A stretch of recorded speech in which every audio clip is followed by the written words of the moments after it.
Hi hello friends, welcome back. இன்றைக்கி நம்ம ரொம்பவே டேஸ்டியான ரொம்ப ஈஸியாக செய்யக்கூடிய பப்பாளி அல்வா எப்படி செய்யலாம் தான் பார்க்க போகிறோம். இந்த பப்பாளி அல்வா செய்கிறதுக்கு வந்து ஒரு 1.5 கிலோ பப்பாளி வந்து வாங்கிக்கிட்டேன்.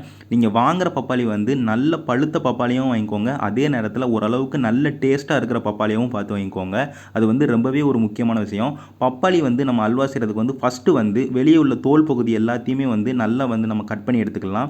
தோல் எல்லாத்தையும் நம்ம வந்து உரித்து எடுத்ததுக்கப்புறமா நம்ம அதை வந்து ரொம்ப சின்ன சின்ன துண்டுகளாக வந்து கட் பண்ணணும். அதுக்கு முன்னாடி நம்ம வந்து பப்பாளியை 2 துண்டாக கட் பண்ணக்கப்புறமா உள்ளே வந்து அதோட விதைகள் இருந்ததுன்னா அதை வந்து நீங்கள் க்ளீன் பண்ணி எடுத்துக்கோங்க. அதை வந்து நம்ம அல்வாக்கு வந்து பயன்படுத்த முடியாது. அந்த விதைகள் எல்லாத்தையுமே நம்ம வந்து தனியாக எடுத்தக்கப்புறமா நம்ம பப்பாளியை வந்து ரொம்ப சின்ன சின்ன துண்டுகளாக வந்து கட் பண்ணி எடுக்கணும். நம்ம அந்த ரொம்ப சின்ன சின்ன துண்டுகளாக கட் பண்ணுற போகிறது அப்படிங்கிறது வந்து நம்ம முழுசாக நம்ம கத்தியில் தான் செய்ய போகிறோம். இந்த பப்பாளியை வந்து மிக்சர் ஜாருக்கு மாற்றி அதை வந்து தண்ணியாக லிக்யூடாக மாற்றிலாம் நம்ம வந்து அல்வா செய்ய போகிறதில்ல. அதை ரொம்ப சின்ன சின்ன துண்டுகளாக வந்து கட் பண்ணி எடுக்க போகிறோம். இந்த இடத்துல வந்து பப்பாளி வந்து நல்ல பழுத்த பழமாக இருந்தால் மட்டுமே தான் நம்ம இந்த மாதிரி கத்தியை வச்சு கட் பண்ணும்போது அது நல்லா மசிஞ்சு நம்மளுக்கு வந்து நல்ல கொழு கொழுன்னு இந்த மாதிரி நம்மளுக்கு வந்து கிடைக்கும். இந்த மாதிரி நம்ம டெக்ஸ்சருக்கு எதுக்காண்டி கொண்டு வரணும்னு பார்த்துக்கிட்டிங்கன்னா, பப்பாளி துண்டுகளை வந்து நம்ம மிக்சர் ஜாரில் அரைச்சி தண்ணியாக்கி அல்வா செய்கிறத விட நம்ம வந்து கத்திலேயே அதை வந்து நல்லா கொழு கொழுன்னு மாற்றி அதில் நம்ம அல்வா செஞ்சோன்னா அதோட டேஸ்ட்டும் அதே நேரத்தில் அதோட டெக்ஸ்டரும் ரொம்பவே சூப்பராக இருக்கும். அதனால் எல்லா பப்பாளி பழத்தையும் நல்லா வந்து கத்தியில் வந்து இந்த மாதிரி கொழு கொழுன்னு வந்து மாற்றி அது வந்து ஒரு பவுலுக்கு வந்து மாற்றி வச்சுக்கோங்க.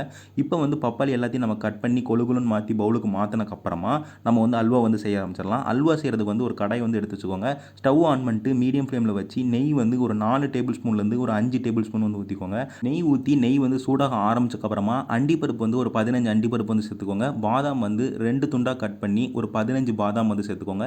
இது ரெண்டுத்தையும் ஃபஸ்ட்டு வந்து மீடியம் ஃப்ளேமில் வச்சு ஒரு நிமிஷத்துக்கு வந்து நல்லா வந்து வதக்கி விடுங்க. அப்படி நீங்கள் வதக்கி விட்டிங்கன்னா உங்களுக்கு அண்டிப்பருப்பு வந்து ஓரளவுக்கு லைட்டாக வந்து பொன்னிறத்துக்கும் வந்து மாற ஆரம்பிக்கும். அந்த அளவுக்கு பொன்னிறத்துக்கு அண்டிப்பருப்பு மாற ஆரம்பிச்சக்கப்புறமா ஸ்டவ்வை வந்து லோ ஃப்ளேமுக்கு மாற்றிட்டு நம்ம வந்து கிறிஸ்மஸ் பழம் வந்து சேர்த்துக்கலாம். கிறிஸ்மஸ் பழமும் ஒரு 15 கிறிஸ்மஸ் பழம் சேர்த்து பூவை வந்து லோ ஃப்ளேமில் வச்சு ஒரு 15 செகண்ட்லேருந்து ஒரு 20 செகண்டுக்கு வந்து கிறிஸ்மஸ் பழத்தை வந்து நல்லா வந்து வதக்கி விடுங்க. நம்ம 20 செகண்ட் நல்லா வந்து லோ ஃப்ளேமில் வச்சு வதக்கி விட்டோம்னா நம்மளுக்கு கிறிஸ்மஸ் பழம் வந்து நல்ல வந்து பலூன் டெக்ஸ்சருக்கு வந்து மாறிடும். அதே நேரத்தில் நம்மளுக்கு வந்து அண்டிப்பருப்பும் சேர்ந்து வதங்குறனால அண்டிப்பருப்பு வந்து ஓரளவுக்கு பொன்னிறத்துலேருந்து மாறி லைட் ப்ரௌன் கலருக்கு வந்து மாறிடும். அண்டிப்பருப்பு வந்து பொன்னிறத்தோட லைட் ப்ரௌன் கலருக்கு மாறிச்சுன்னா ரொம்பவே டேஸ்டியாக இருக்கும்.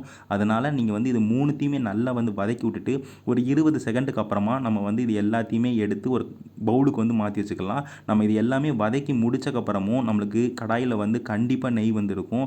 நான் வந்து சேர்த்துருக்க நெய் வந்து முதல்லே வந்து மொத்த அல்வாக்கும் தேவையான நெய் வந்து நான் சேர்த்துட்டேன். ஓரளவுக்கு ஒரு 4 டேபிள் ஸ்பூன்லேருந்து ஒரு 5 டேபிள் ஸ்பூன் நெய்யே இந்த மொத்த அல்வாக்கும் நம்மளுக்கு போதுமானது. ஏன்னா நம்ம ஒரு பழத்தை வச்சு செய்கிற அல்வானால நம்ம வந்து ரொம்ப நெய் சேர்த்தோம்னா அது வந்து நல்லாவே இருக்காது.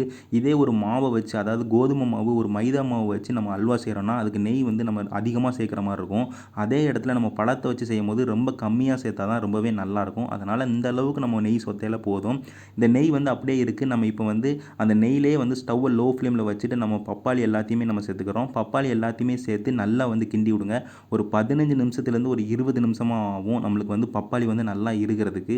அதாவது நம்ம சேர்த்துருக்கிறது பழம், இது வந்து நம்மளுக்கு வேகணும் அப்படிங்கிறது தேவையே இல்லை. நம்ம காய்கறி எதுவுமே சேர்க்கல, பழம் தான் சேர்த்துருக்கோம். அதனால் இந்த பழத்தில் உள்ள தண்ணி மட்டும் எல்லாமே நல்லா வத்துற அளவுக்கு நம்ம வந்து கிண்டி விட்டுட்டே இருக்கணும். இந்த தண்ணி எல்லாமே வத்துறதுக்கு ஒரு 15 நிமிஷத்துலேருந்து ஒரு 20 நிமிஷம் ஆகும். நீங்கள் ஹை ஃப்ளேமில் வச்சு சீக்கிரமாக தண்ணியை வற்ற வைக்க போகிறேன்னு நினச்சிங்கன்னா பப்பாளி பழம் வந்து அடி பிடிக்கிறதுக்கு வந்து நிறைய வாய்ப்பு இருக்குது. அப்படி அடி பிடிச்சிருச்சுன்னா உங்களுக்கு அல்வா வந்து டேஸ்ட் மாறிடும். அதனால் ஓரளவுக்கு லோ ஃப்ளேமோ இல்லை மீடியம் ஃப்ளேமில் வச்சு ஒரு 15 நிமிஷத்துக்கு நீங்கள் வந்து கிண்டி விட்டுக்கிட்டே இருந்தால் தான் உங்களுக்கு நல்லா வந்து இந்த மாதிரி டெக்ஸ்டருக்கு வந்து மாறும். அதாவது தண்ணி எல்லாமே வற்றி நல்லா ஓரளவுக்கு இறுகின டெக்ஸ்டருக்கு மாறும். இந்த அளவுக்கு தண்ணி எல்லாம் வற்றி இறுகின டெக்ஸ்டருக்கு மாறினக்கப்புறமா நம்ம இனிப்பு வந்து சேர்த்துக்கலாம். இனிப்புக்கு வந்து நான் சீனி வந்து சேர்க்குறேன். சீனி வந்து ஒரு 170 கிராம் சீனி வந்து சேர்த்துக்கிட்டேன். நம்ம சேர்த்துருக்க 1.5 கிலோ பப்பாளி அல்வாக்கு வந்து ஒரு 170 கிராம் சீனி வந்து கரெக்டாக இருந்தது. அதே நேரத்தில் அந்த 170 கிராம் சீனி தான் கரெக்டாக இருக்குமா அப்படின்னு கேட்டால் அப்படி இருக்கவே இருக்காது. ஏன்னா பப்பாளி பழத்தோட இனிப்பை பொறுத்தும் சீனியோட தன்மை வந்து மாறும். ஒரு 150 கிராம்லேருந்து ஒரு 180 கிராம்குள்ளே வந்து சீனி சேர்க்குற மாதிரி இருக்கும். நீங்கள் பயன்படுத்துகிற பப்பாளி பழம் வந்து ரொம்ப இனிப்பாக இருந்ததுன்னா நீங்கள் கம்மியாக இனிப்பு சேர்க்குற மாதிரி இருக்கும். அதே நேரத்தில் இனிப்பு கம்மியாக இருந்ததுன்னா நீங்கள் வந்து இனிப்பு வந்து கூட சேர்க்குற மாதிரி இருக்கும். அதாவது சீனி வந்து கூட சேர்க்குற மாதிரி இருக்கும். நீங்கள் சீனி சேர்த்து ஸ்டவ்வை வந்து லோ ஃப்ளேம் வச்சுட்டு திரும்பியும் வந்து ஒரு 5 நிமிஷத்துலேருந்து ஒரு 6 நிமிஷத்துக்கு கிண்டி விட ஆரம்பிங்க. சீனி சேர்த்தக்கப்புறமா உங்கள் எல்லாருக்குமே தெரியும் நல்லா வந்து இலக்கம் கொடுத்து தண்ணியாக மாறும். அந்த தண்ணியாக மாறினதும் இந்த மாதிரி கட்டியாக மாறணும். அதுக்காண்டி ஸ்டவ்வை வந்து ஓரளவுக்கு லோ ஃப்ளேமில் வச்சுட்டு ஒரு 5 நிமிஷத்துலேருந்து ஒரு 6 நிமிஷத்துக்கு கிண்டி விட்டுக்கிட்டே இருந்தீங்கன்னா ஓரளவுக்கு நல்லா வந்து இறுகி அல்வா டெக்ஸ்சருக்கு வந்து மாற ஆரம்பிக்கும். அல்வா டெக்ஸ்சருக்கு மாறுறது அப்படின்னு பார்த்துக்கிட்டிங்கன்னா நம்மளுக்கு கடாயிலேருந்து ஒட்டாமல் அதே நேரத்தில் கரண்டிலேருந்து ஒட்டாமல் நல்லா வந்து கட்டியாக வந்து மாறும். அப்படி மாறிடுச்சுன்னா நம்மளுக்கு அல்வா கன்சிஸ்டன்சி வர ஆரம்பிச்சிச்சுன்னு அர்த்தம். அந்த நேரத்தில் வந்து வந்து நம்ம வந்து ஃப்ரை பண்ணி வச்ச நட்ஸையும் அதே நேரத்தில் நம்ம வந்து ஏலக்காய் பொடியும் ஒரு 1/4 டீஸ்பூன் வந்து சேர்த்து நல்லா வந்து மிக்ஸ் பண்ணி விட்டுக்கோங்க. இதுக்கப்புறமா ரொம்ப நேரம் வந்து வதக்கி விட்டுக்கிட்டே இருக்காதீங்க. நம்மளுக்கு இப்போ நான் வீடியோவில் காட்டுற டெக்ஸ்சர் வந்துருச்சுனாலே ஓரளவுக்கு நல்லா வந்து கரண்டிலேருந்து விட்டு பிரிஞ்சு அதே நேரத்தில் கடாயிலேருந்து விட்டு பிரிஞ்சிருச்சுனாலே நம்ம வந்து நம்மளுக்கு அல்வா கன்சிஸ்டன்சி வந்துட்டுனாட்டும். இதுக்கப்புறமும் நம்ம வந்து ரொம்ப நேரம் கிண்டிட்டு இருந்தோம்னா அது குடித்த நெய் எல்லாத்தையுமே வெளியே விட ஆரம்பிச்சிடும். அப்படி விடக்கூடாது. நம்மளுக்கு நெய் விட ஆரம்பிச்சிச்சுனாலே நம்ம டக்குன்னு வந்து ஸ்டவ்வை வந்து ஆஃப் பண்ணிடணும். இப்போ நீங்கள் வீடியோவில் பார்த்தாலே தெரியும் நம்மளுக்கு அல்வா வந்து ரொம்பவே சூப்பரான டெக்ஸ்சரில் வந்து கிடச்சிருச்சு. அதே நேரத்தில் ரொம்பவே டேஸ்டியாகவும் வந்து நம்மளுக்கு வந்து கிடச்சிருச்சு. இந்த நேரத்தில் ஸ்டவ்வை ஆஃப் பண்ணிட்டு நம்ம லெமன் ஜூஸ் வந்து ஒரு 5 ட்ராப் வந்து புழிஞ்சு விட்டுக்கிடுவோம். லெமன் ஜூஸ் எதுக்காண்டி சேர்க்குறோன்னு பார்த்துக்கிட்டிங்கன்னா நம்ம அல்வா வந்து நேரம் ஆக ஆக அந்த சீனி வந்து ரொம்ப இறுகிரும். அப்படி இறுகாமல் அதோட டெக்ஸ்சரை வந்து இழக்காமல் இருக்கிறதுக்காண்டி நம்ம கண்டிப்பாக வந்து ஸ்டவ் ஆஃப் பண்ணி முடிச்சக்கப்புறமா நம்ம வந்து லெமன் ஜூஸ் 5 ட்ராப் வந்து சேர்க்கணும். அந்த லெமன் ஜூஸ் சேர்த்து லைட்டாக மிக்ஸ் மட்டும் பண்ணி விடுங்க. மிக்ஸ் பண்ணி விட்டுட்டிங்கன்னா உங்களுக்கு ரொம்பவே சூப்பரான டேஸ்டியான அல்வா வந்து கிடச்சிடும். ரொம்ப ஈஸியாக வந்து பண்ணிடலாம். கண்டிப்பாக வீட்டில் ட்ரை பண்ணி பாருங்கள். எல்லாருமே ரொம்ப விரும்பி சாப்பிடுவாங்க. நான் இதே மாதிரி வேறு ஒரு நல்ல வீடியோட உங்கள் எல்லாருமே வந்து பார்க்குறேன். நன்றி.